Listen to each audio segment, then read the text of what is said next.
So this is just a small video about the Chinese floods. You probably saw in the past, I think it was one Wednesday when it happened, and it was pretty horrific. I mean, this is a pretty tame photograph. You've probably seen some of the videos, and obviously the videos were terrifying. I don't know how many people have died, but it's well into the thousands, if not tens of thousands.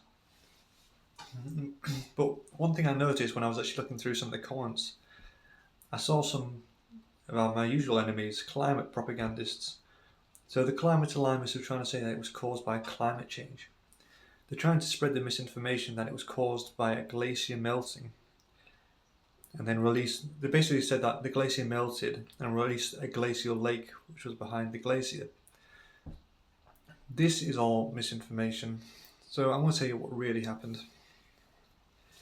This mudslide, yes, it did involve a glacier, but it involved a massive landslide in the mountains.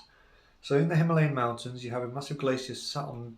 The glacier weighs billions of tons. So you got billions of tons of ice. Sorry, there's a massive thunderstorm going on. I can barely think. So basically, you got billions of tons of ice sat on a mountainside,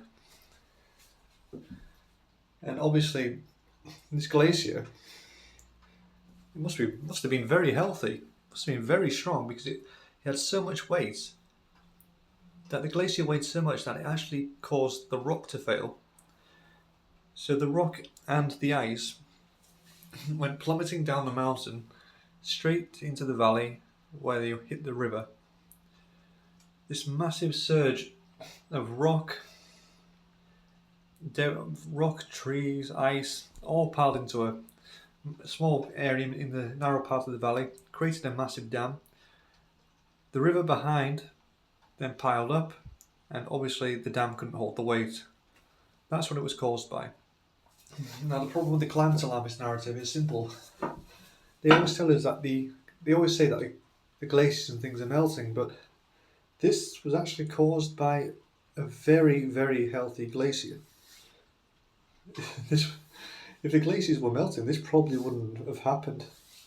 So just think about that. Thanks for watching.